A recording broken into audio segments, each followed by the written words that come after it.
This game better have been a fluke. It better have. Because I hated what I saw from the Timberwolves last night. I hated it. Where did our ball movement and just pure team chemistry that we had in the preseason go? I mean, I know it's the preseason, teams aren't trying too hard on defense and offense, but we looked so good. We had so much ball movement. Our play designs and our sets were so good. Everybody was moving. We had so many backdoor cuts. We just had so many cuts in general in our offense that it was so smooth. And I saw none of that tonight. Well, last night. I saw none of it. So let's get into this game. Minnesota loses 94-97 to Toronto Raptors. This is a game we should have won. Don't get me wrong. I don't think the Toronto Raptors are absolutely horrible. I think they're a fringe playoff team, maybe a 8-7 seed. But before the season started, I thought the Timberwolves could get up to 4, perhaps. I thought we're finally going to have a team that has been together for a year. The team chemistry is going to go up. We're going to know how to play with Rudy Gobert more and Karl-Anthony Towns in the mix. And we're just going to look better overall. We had a couple of additions. We got Shake Milton. We got Troy Brown Jr. There was no Jaden McDaniels tonight, which I would say was a big deal, but we played solid defense. It was mostly just our offense, and Jaden McDaniels isn't the most proficient guy on the offensive end. He's more of a defensive guy. But he still would have helped. But man, our offense just looked horrible. Starting off this game, Anthony Edwards scores our first 10 points. He scores all of them. And I'm thinking to myself, as the delusional Timberwolves fan I am, that he's going for 40 at least, and he's going to start his MVP campaign. And boy, was I wrong.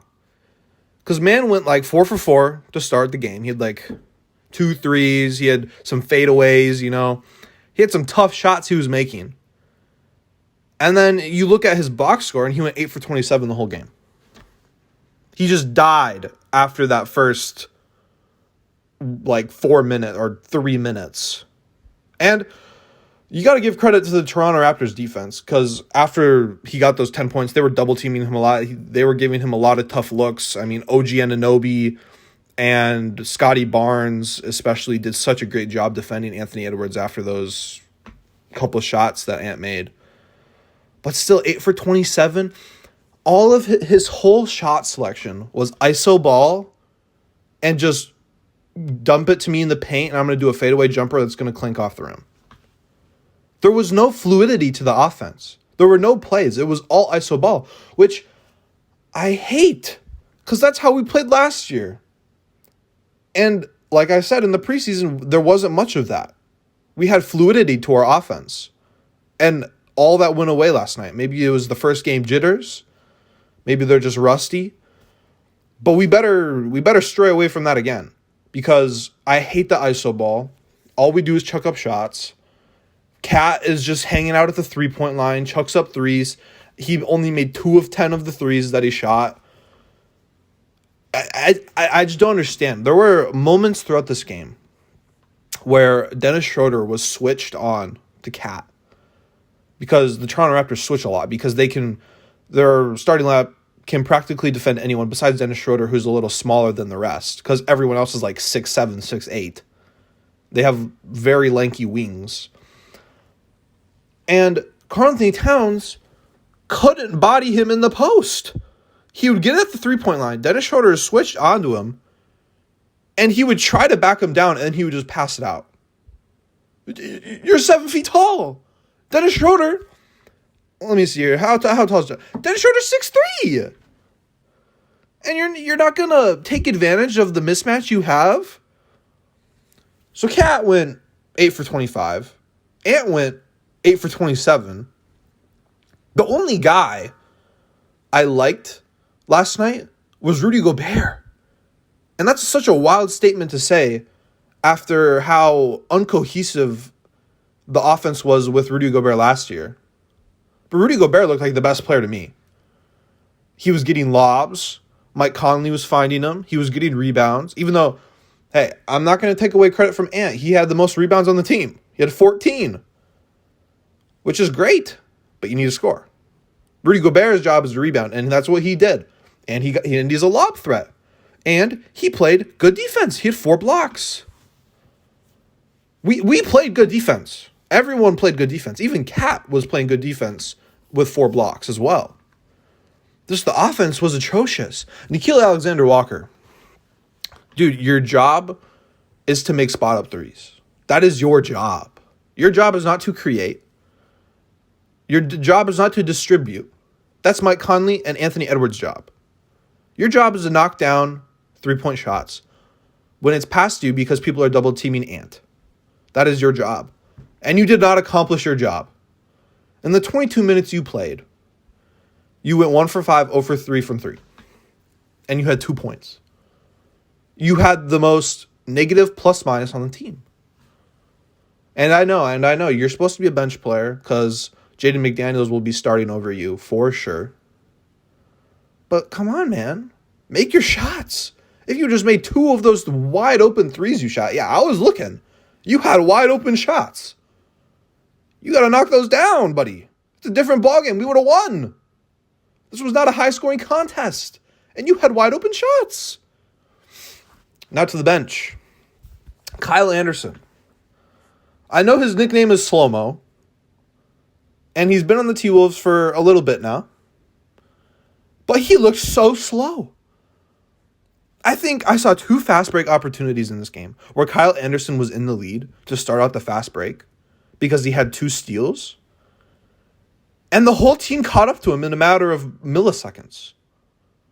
Like, I know you're slow-mo. Put some hustle in the game, man. He went 3 for 9. 7 points. He wasn't actually too bad. He was getting rebounds. He's getting assists. But he also played 30 minutes. He was getting more minutes than Nickeil Alexander-Walker. Which, even though Nickeil Alexander-Walker didn't shoot great, maybe I would rather have him in over Kyle Anderson just from the fact that he has the presence of being a shooter. And Kyle Anderson does not at all. And, oh my gosh, we missed so many layups in this game. There are so many layups missed that were just so aggravating to watch. There was a play where Cat is going down the middle of the paint. He's going down the center of the court. He is at the free throw line. He takes his 2 steps. There is not a soul on him. Jakob Poeltl is in the paint, and he is closing out Rudy Gobert just in case Cat misses. What does Cat do? He throws it like off the backboard for like an intended pass to Rudy Gobert. You had a wide open lane, my man. You are 7 feet tall. Even if Jakob Poeltl is the most athletic man in the league, which he is not, there is no way he is making that play to block you. There is no way he is making that play. You need to make that layup. Shake Milton, he didn't really do anything. Naz Reid didn't have a great game as well. He was missing layups. He was missing shots. Yet again, you got to attribute this to Toronto's defense. Toronto played well. Toronto played well. Scotty Barnes, 17 points. Pascal Siakam, 15 points. OG Anunoby might be like in conversation for Defensive Player of the Year. Same with Scotty Barnes. Look at their defensive stats. Scotty Barnes had 5 blocks and 2 assists. 8 rebounds, 5 assists, 17 points. He's just filling out the stat sheet. And it's the same thing with OG Anunoby. 6 rebounds, only 1 assist, but he had 2 steals and 3 blocks, and he was covering the best offensive players on the Minnesota Timberwolves the whole game. The whole game. He's going to be in conversation for Defensive Player of the Year. I'm telling you right now. Dennis Schroeder looked better than Fred VanVleet last year. So maybe that's an upgrade. I mean, I don't want to go into the Rockets, how they played yesterday, but they looked like one of the worst teams of the league. Jakob Poeltl did his job. He was a low post presence. He was getting rebounds. He's not a scorer. He didn't do great from the free throw line, just 1 for 4. But he's also one of the worst free throw shooters in the league. And Gary Trent Jr. Their bench didn't have a great game besides Precious Achiuwa, who was also playing good defense. And he had 8 points. Grady Dick, I was surprised that Grady Dick didn't get any time at all. He got garbage minutes, basically. I think he came in towards, like, some time in, like, the second quarter, and I don't think we ever saw him again. He only got 1 shot up, and it wasn't even, like, a 3 or something, which is like what he's good at.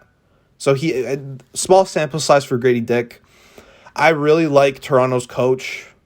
Nick Nurse last year, as like everyone knows, was playing the starters like 45 minutes a game. And this time they actually had 10 people on the roster play. 10 people. And people on the bench had over 20 minutes.